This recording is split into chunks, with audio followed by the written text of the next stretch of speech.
ஓம் நமச்சிவாயனே போற்றி போற்றி. ஓம் சிவலிங்கனே போற்றி போற்றி. ஓம் நந்தியின் வாகனனே போற்றி போற்றி. என் அன்பு குழந்தையே, இந்த மங்களகரமான தினத்தில் உனது பிரச்சனைகளை எல்லாம் போக்கி நீ கேட்ட வரங்களை உனக்கு அள்ளி கொடுக்க உன் அப்பன் ஈசன் வந்திருக்கின்றேன். இந்த பதிவை முழுமையாக கேள் என் தங்கமே. என் அன்பு குழந்தையே, உன்னால் உன் துணையின் வீட்டில் சண்டைகள் ஏற்பட்டு விட்டது. அது ஏன் தெரியுமா? அது உனக்கு வாழ்க்கையில் இனி நல்லது நடப்பதற்கான அறிகுறிதான்.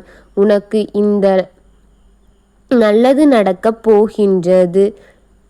இந்த சண்டை உன் துணையின் வீட்டில் நடந்து கொண்டிருக்கின்றது. வாழ்க்கையில் வெற்றி பெறுபவன் என்றுமே வெற்றியை நோக்கி ஓடிக்கொண்டு இருப்பான்.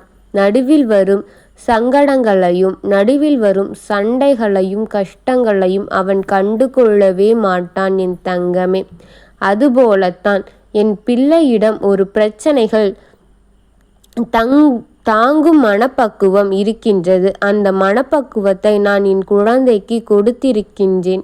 என் பிள்ளையை அவருடைய துணை பிரிந்து மிகவும் சங்கடமாகவும் கஷ்டமாகவும் மனநிலையில் இருக்கின்றது என்று எனக்கு நன்கு அறிந்திருக்கின்றேன். ஆனால் என் பிள்ளைக்கு மன தைரியத்தையும் மன வலிமையும் கொடுத்து இந்த அப்பன் நான் இருக்கின்றேன்.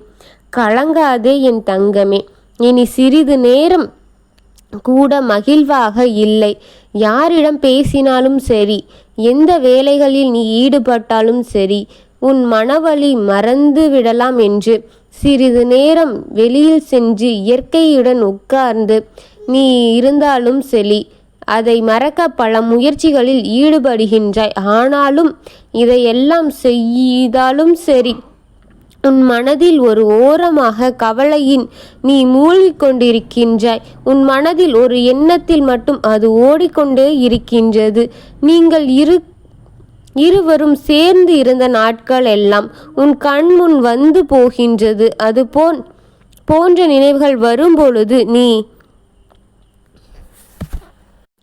நீங்கள் இருவரும் சேர்ந்து வாழ்ந்த அந்த நாட்கள் எல்லாம் உன் கண்முன் வந்து போகின்றது.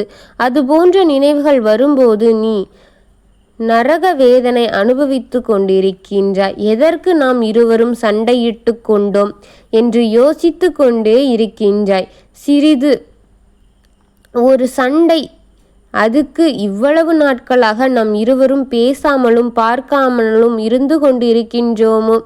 என் மனதில் ஒரு ஓரத்தில் ஓடினால் கூட, இதற்கு அவர் என்னை இப்படி சொல்லிவிட்டாரே, இதற்காகவா என்னிடம் சண்டையிட்டு இப்படி தகாத வார்த்தைகளில் என்னை பேசி துரைத்து விட்டாரே என்று ஒரு பக்கம் என்ன ஓட்டத்தில் ஓடிக்கொண்டிருக்கின்றது.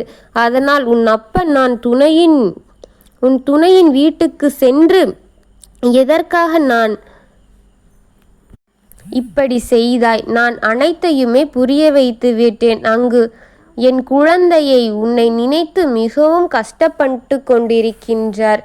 நீ அவளை புரிந்து கொள்ளாமல் இங்கு வந்து அமர்ந்து கொண்டிருக்கின்றாயே, உனக்கு இது நியாயமாக இருக்கின்றதா?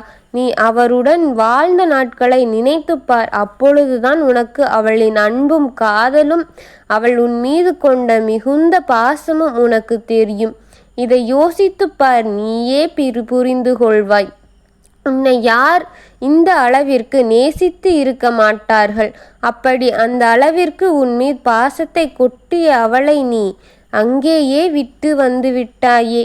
உன்னையே நேசித்து நீயே உலகம் என்று இருந்த அவளை எதற்காக இப்படி காயப்படுத்தி கொண்டு இருக்கின்றாய்? சிறிது அளவு கூட அவளை நீ புரிந்து கொள்ளவே இல்லை. உன்னை நேசித்து அவளை வீட்டை விட்டு வெளியேற்றி விட்டாயே.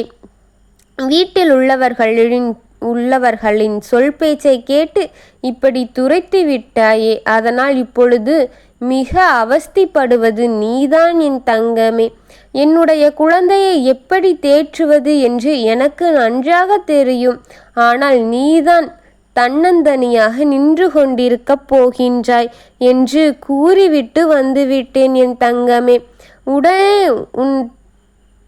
உன்னை அவர் புரிந்து கொண்டார் என் தங்கமே. உன்னால் அவர் வீட்டில் சண்டை போட்டு கொண்டிருக்கின்றாய். இப்பொழுது புத்தி எனக்கு தெளிந்து விட்டது. உன்னால் என் துணையின் வீட்டில் சண்டையாக இருக்கின்றது. நான் வாழ்ந்தால் அவளோடுதான் வாழ்வேன் என்று சண்டை போடுகின்றார். இப்பொழுதுதான் எனக்கு புத்தி வந்துவிட்டது. இத்தனை நாளாக நீங்கள் கூறுவதை அனைத்தையுமே கேட்டு ஒரு பொம்மை போன்று தலையாட்டு கொண்டு இருந்திருக்கின்றேனே. இனி அவ்வாறெல்லாம் இருக்க மாட்டேன். என்னுடைய துணையை என்னோடு சேர்த்து வையுங்கள். இல்லை என்றால் எங்களை விட்டு விடுங்கள். நாங்கள் உங்கள் கண்காணாத இடத்தில் சென்று எங்களின் வாழ்க்கையை நடத்தி கொள்கிறோம் என்று கூறி கொண்டிருக்கின்றார் என் தங்கமே. இதனால் உன் வாழ்க்கையில் ஒரு நல்ல மாற்றம் ஏற்பட உள்ளது. உனக்கு வேண்டிய ஒளி கிடைத்து விட்டது. இத்தனை நாள் நீ இருட்டுக்குள் இருப்பது போன்று உணர்ந்து கொண்டிருந்தாய் அல்லவா? இப்பொழுது உன் துணை உன்னை வெளிச்சத்திற்கு அழைத்து செல்ல போகின்றாய். அதற்கு அறிகுறிதான் இதெல்லாம் நடந்து கொண்டிருக்கின்றது. கூடிய விரைவில் உன் துணை உன் கையை கோர்த்து வரப்போகின்றார். அதற்கு நான் பொறுப்பு என் தங்கமே. இவ்வளவு லீலைகளும் நடந்ததற்கு காரணம் உன் அப்பன் நானாகவே இருக்கின்றேன். உன்னை நிம்மதியாக இருக்க வைப்பதற்கே இத்தனை நாடகங்கள் நடந்தது. நீ நிம்மதியாக இரு. எதை நினைத்தும் மனதை குழப்பிக் கொள்ளாதே. நான் அங்கு அவனுக்கு எல்லாவற்றையும் புரிய வைத்து விட்டேன். அமைதியாக இரு என் தங்கமே. நீ எதை எதிர்பார்த்தாயோ அது 2 மடங்காக உன் கையில் கொண்டு வந்து சேர்ப்பது இந்த அப்பனின் கவலையாகும். நீ எதற்கு கவலைப்படுகின்றாய்? கவலைப்பட வேண்டாம் என் தங்கமே. யார் இப்பொழுது உனக்கு துணையாக இல்லை என்றாலும் நான் உனக்கு துணையாக எப்பொழுதுமே இருப்பேன். நீ எதை நினைத்தும் கண்கலங்கவோ கதறியளவோ கூடாது என் தங்கமே. உனக்காக இந்த அப்பன் என்றுமே துணை இருப்பேன். உனக்கு வரும் அனைத்து கஷ்டங்களையும் உன்னிடத்திலிருந்து நான் ஒதுக்கி விடுவேன் என் தங்கமே. உனக்காக உன் அப்பன் இருக்கின்றேன்.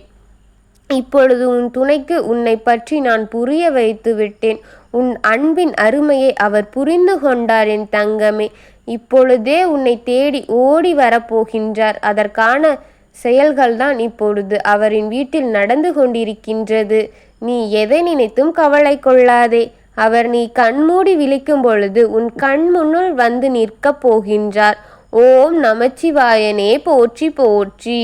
ஓம் சிவலிங்கனே போற்றி போற்றி.